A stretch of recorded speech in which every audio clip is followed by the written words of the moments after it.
Have you ever seen those custom decal locomotives that look like they came from a factory and you're like, how did they do that? Well, these are my newly decaled Blue Ridge and Western custom locomotives. And during this process, I discovered it's actually way easier than you think. And today, I'm going to show you as I begin rebadging some old Conrail locomotives to my new freelance Blue Ridge and Western locomotives.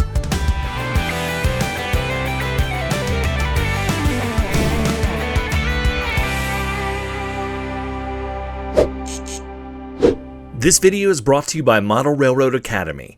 Model Railroad Academy is your online resource for model railroad instructions, ideas, and information, with loads of tutorials and articles for model railroaders of every skill level. One of my personal favorites is Alan Keller's Great Model Railroads series. It is just so much fun to look at all of these different model railroads from all of these different great model railroaders and just get inspiration from those. Plus, you can find tutorials on everything from bench work to electronics to scenery, all sorts of things there. The first 1,000 people to sign up at the link in the description below will get a full year of premium membership to Model Railroad Academy for $1.49. Custom decaled locomotives are not nearly as difficult as you think. I'm going to show you some tools you can use, plus the materials you need to do this. Let's start with the design. Now, you can get your design from anywhere. I'm doing a simple white logo since my locomotive is a blue color. This is the Blue Ridge and Western's logo. It's BRW with some mountains covering up the bottom. Now, for this to work, we're going to need a few things. Some white decal paper, Micro Engineering's Micro Sol and Micro Set, some matte clear sealant, micro brushes, some tweezers, a hobby knife, a foam brush, and some paper towels. Some optional items are a matte clear sealant like Tester's Dull Coat and a Cricut craft cutting machine. Almost every model they make will do the job, and I will say more on those machines when I get to that part of the process. The first thing we need to do is get the old badging off the engine. Now, I have several different locomotives I'm doing this to. For this one, I'm doing the Atlas Trainman Jeep 15-1.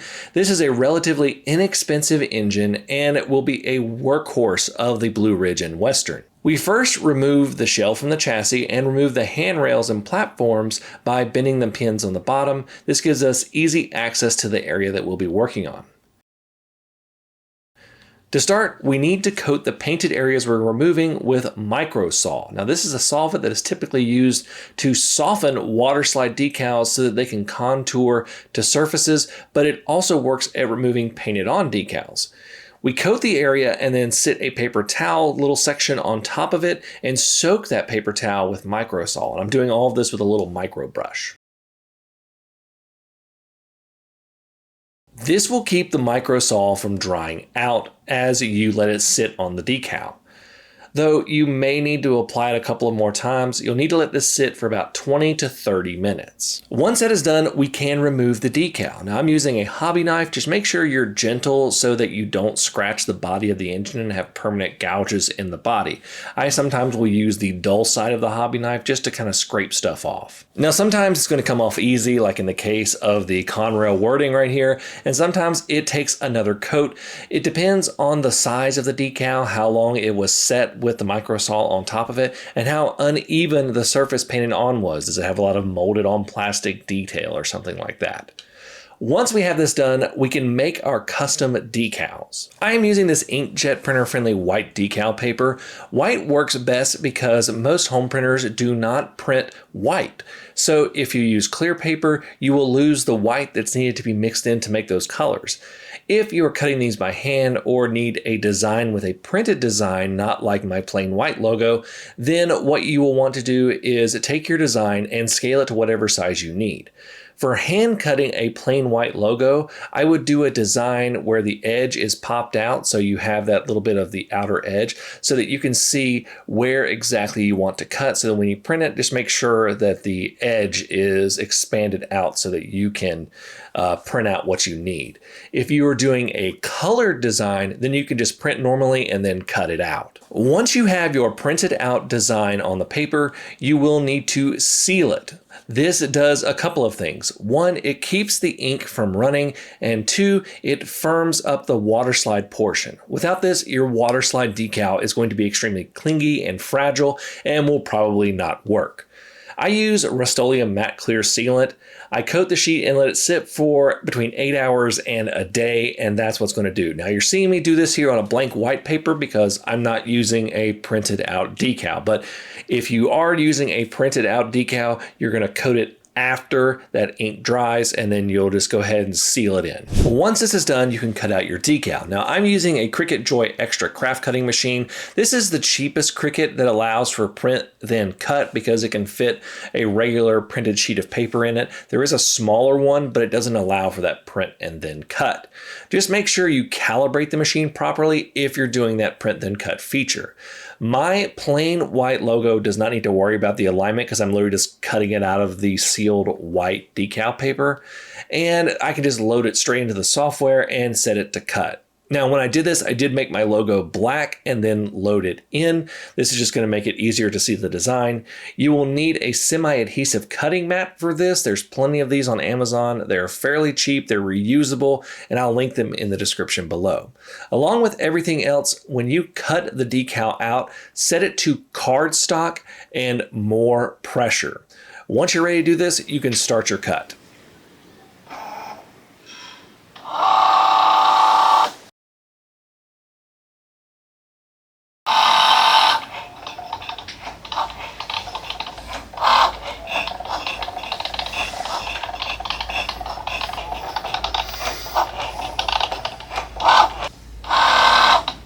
Once the cut is complete, you can remove the paper. The cutout sections will likely stick to the mat. You can carefully remove those and take them to your locomotive and put them on, just like normal water slide decals. You drop these in water. They do not need to be in there long, usually 30 seconds to a minute.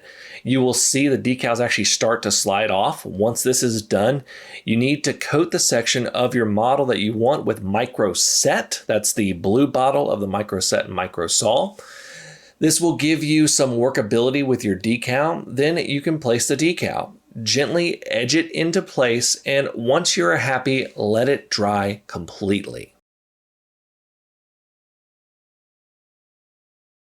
Now that the decal is on, it still looks like you put a little piece of thin paper over it, and that's why we need to use the Micro Sol again to mold it to the body of the locomotive. I use a micro brush to dab Micro Sol onto the decal. One coat is all you need, and let the Micro Sol soak in. Now, I will also use a foam brush to gently push the decal into all the nooks and crannies of the shell. And once I am satisfied with that, I will let it dry. Now that it's dry, you can do a couple of things. You can seal it now and maybe weather it later, or you can weather it now and seal it all in. Either way, you have a couple of options. You can seal it with a matte spray sealant like Rust-Oleum or Testor's Dull Coat, or you can do what I did and weather the models using regular Testor's Dull Coat. Be advised, you need to dab the sealant on if you do it this way. If you stroke it like paint, you're going to smear the weathering and it is not going to look good. Also, too much sealant can actually remove painted on decals, so be careful. I lost a number section that I will have to replace on one of my engines. If you are not comfortable with this, use the spray sealant before weathering. Just remove the chassis and either remove or mask off the clear details like windows. I also use a rag to dab off excess sealant off gently. This keeps it from getting all goopy. Once that is done, I can let it dry. And here are all the engines I've done so far. I've done everything from Atlas Trainman, Atlas Silver, all the way up to a Scale Trains rivet counter locomotive, as you can see right here.